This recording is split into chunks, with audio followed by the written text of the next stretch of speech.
What if I told you that the safety of your own neighborhood, whether you live in a quiet suburb in Ohio, a farm in Kansas, or, I don't know, a city block in Maine, was actually being decided thousands of miles away at a specific border crossing? It sounds like the tagline for a movie. Right. The threat is coming from outside the house. Yeah. But for one community in California, that question isn't a hypothetical thriller plot anymore. It is the absolute reality they woke up to yesterday morning. And unfortunately, based on the stack of reports we have in front of us today, it is a reality that is becoming the baseline for the entire country. I was afraid you were going to say that. We aren't just talking about border towns in Texas or Arizona anymore. The map has effectively changed. Welcome back to the Deep Dive. Today is Wednesday, February 4th, 2026. We have a heavy stack of documents today, and I'm going to be honest with you, this one is tough. It is. We're unpacking a report from the House Committee on Homeland Security titled Crisis by Design, alongside some really gut-wrenching testimony from grieving families and breaking news that just dropped. Our mission today is to connect those dots. We want to take this breaking news and trace it back to the source. We need to understand how specific policy decisions made in Washington, specifically a mechanism called catch and release, have direct, and in this case, fatal consequences on streets that are nowhere near the physical border. So let's start there with the news hook. This story broke yesterday. We are talking about a fatal crash in Placentia, California. On the surface, if you just saw the headlines scrolling on your phone, it looks like a traffic accident. A horrific one, sure, but an accident. Right. But when you peel back the layers, you realize this isn't a traffic story. It is an immigration enforcement story. It's a failure of the system story. 100%. Okay, here are the details from the police report. You have a 21-year-old man, Darwin Felipe Bahamon Martinez. He's an illegal immigrant from Colombia. Okay. Police say he was driving recklessly in Anaheim. Officers tried to pull him over. He sped off, and during the chase, he crashes into another vehicle. And the result was tragic. The driver of that other car, a 59-year-old man just going about his day in his own town, was killed instantly. Now, this is where the sources get really specific and where it gets infuriating for a lot of people reading this. This wasn't Martinez's first run-in with U.S. authorities. So this wasn't a ghost who slipped in unnoticed. Not at all. No, he was in the system.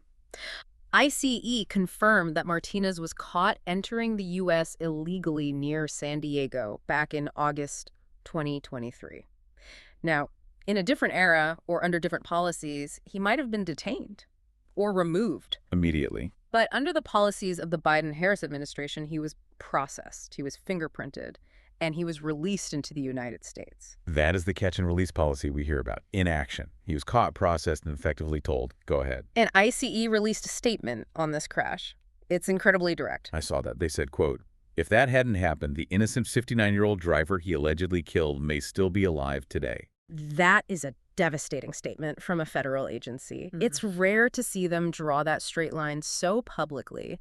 And it gets even messier because of where this happened. California. California is a sanctuary state. Right. Let's pause on that. We hear sanctuary state a lot. Yeah. So for people listening, what does that actually mean in this specific context?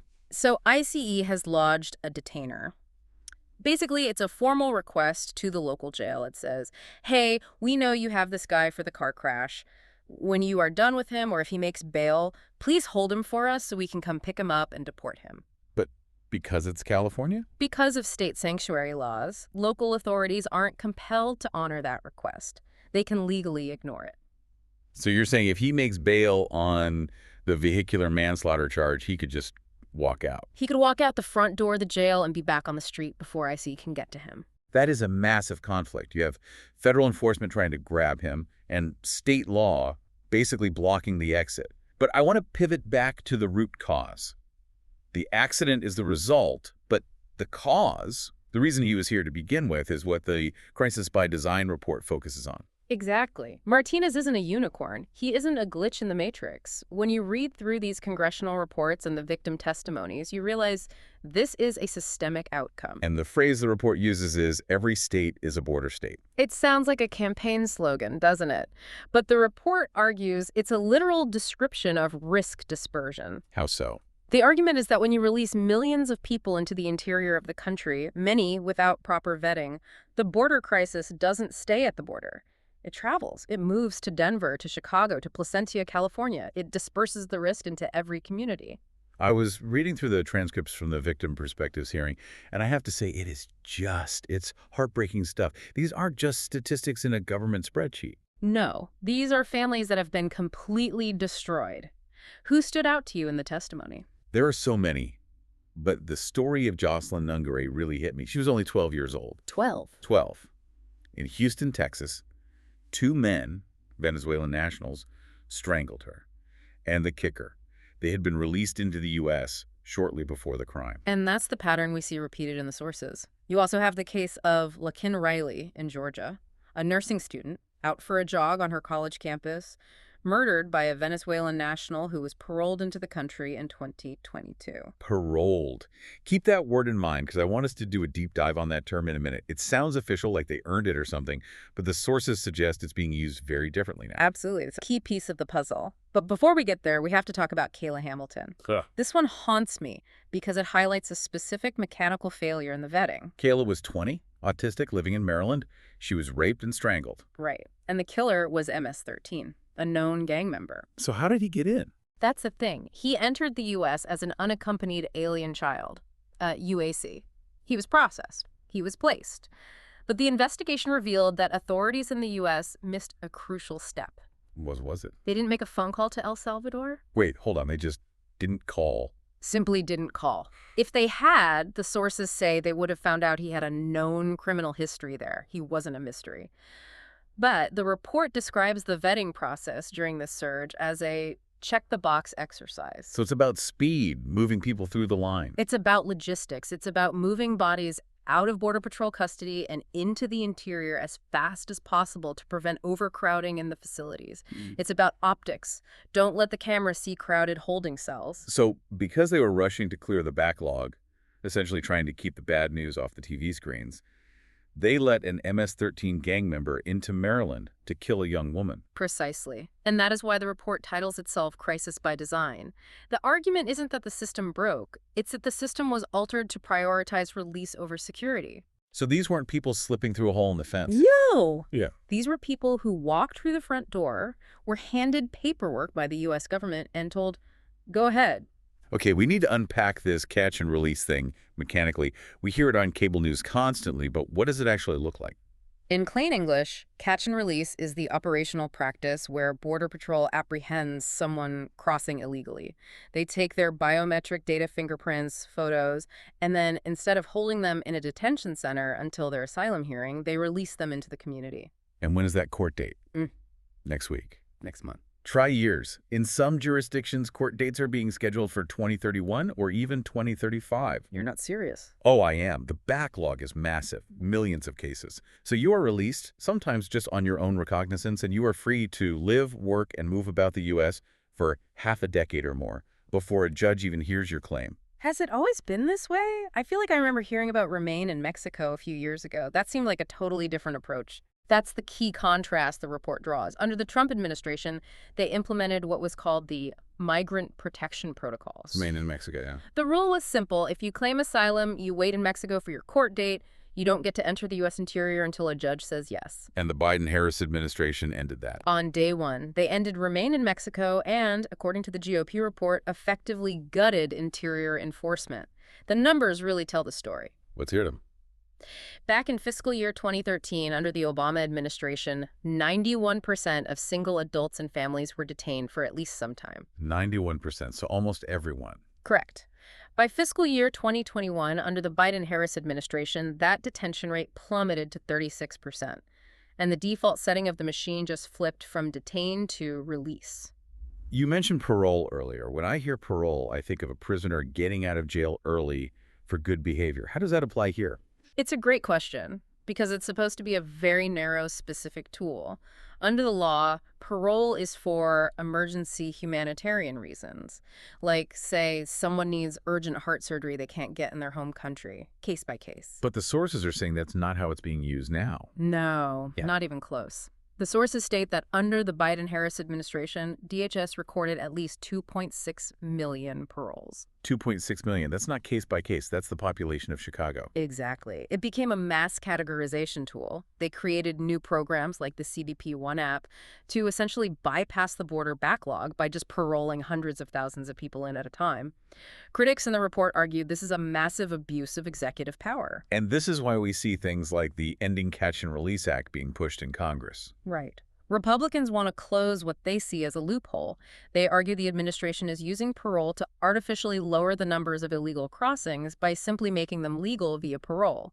It prioritizes processing speed over national safety. It seems like the priority shifted from security to logistics. That is exactly how the House committee report frames it. And here's the scary part. When you prioritize speed over security, bad actors take notice. Which brings us to the cartels. Oh, this part of the research. It was terrifying. There was a quote that stuck out: "No one crosses unlawfully without working with the cartels." It's a business. The border is a multi-billion-dollar business. The cartels have monetized every foot of that geography. If you want to cross, you pay a peso tax. And if you can't pay, you work it off. And that often means carrying drugs or being trafficked. And this connects directly to the fentanyl crisis. We have the story of Weston Funder. He was 15 years old. His mom testified that he died from fentanyl poisoning. And his mother calls it a direct consequence of the open border. Here is the connection that people often miss. It's about diversion. What do you mean? When Border Patrol agents are stuck indoors processing paperwork for 2.6 million parolees, or changing diapers or arranging bus tickets, they aren't out in the field. So the checkpoints are empty, the gaps are wide open. Exactly. The cartels are smart. They use the mass migration of people as a strategic distraction.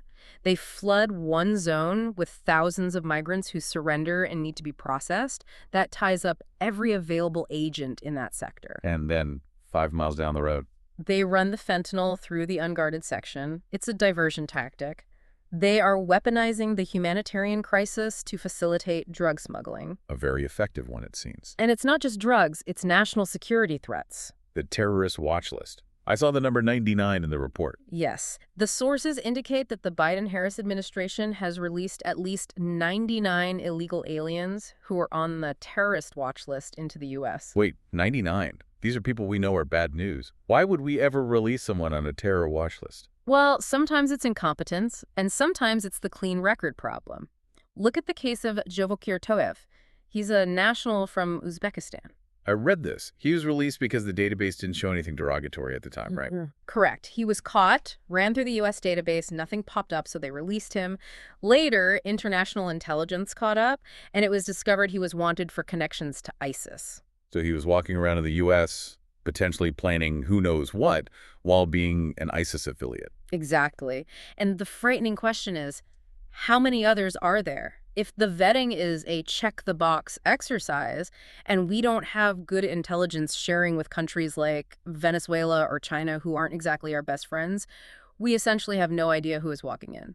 It's like playing Russian roulette with national security. And we are seeing the strain this puts on the law enforcement officers who are actually trying to do the job. The morale crisis. I mean, I can't imagine being a Border Patrol agent right now. You sign up to stop bad guys, and you end up being a travel agent. It's devastating for them.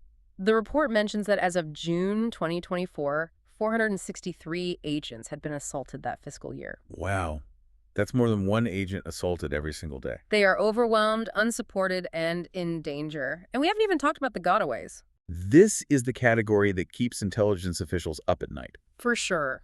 Define gotaway for us, Yeah. just so everyone is clear on the difference. Gotaways are the people who are seen on cameras or drones crossing the border, but no agents are available to catch them. They vanish into the interior. We have no fingerprints, no photos, no names. And the numbers for gotaways are in the millions, right? Millions, cumulatively, since 2021.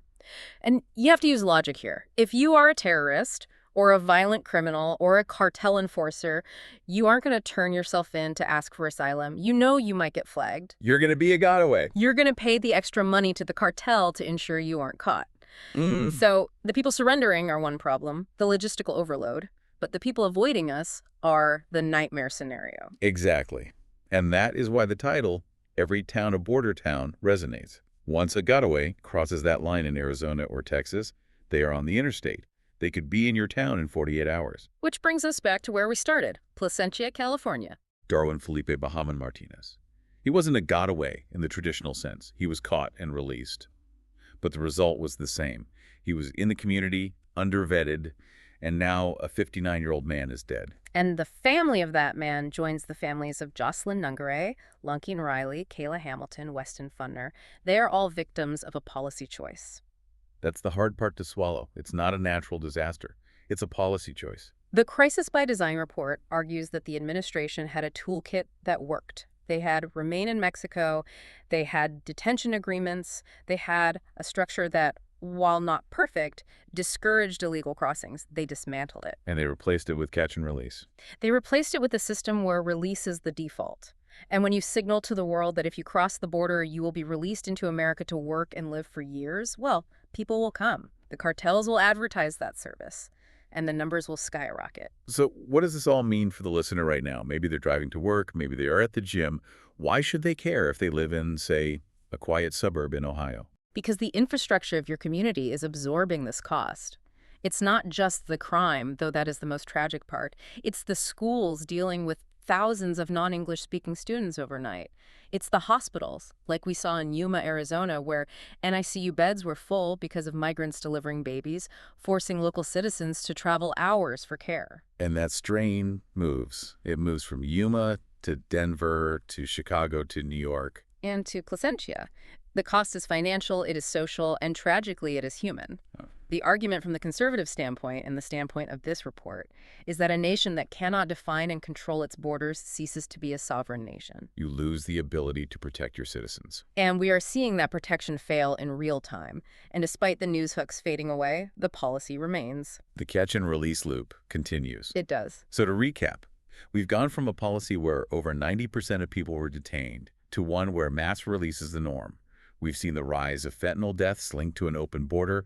We've seen organized crime exploit the chaos. And we've seen the tragic loss of American lives that were, by all accounts in these reports, preventable if the laws on the books had been enforced.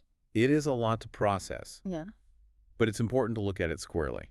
No, we can't turn the page because it's uncomfortable. Because as one sheriff said in a hearing, if you think this is just a partisan issue, wait until it comes knocking at your front door. The criminal element doesn't care how you vote. That's a chilling thought. We're going to wrap it up there. It's a heavy episode, but hopefully you feel armed with the facts now. Knowledge is the only way to demand accountability. Absolutely. Thank you for listening to this deep dive. We'll be back with another topic soon, but I want to leave you with one final thought to mull over today.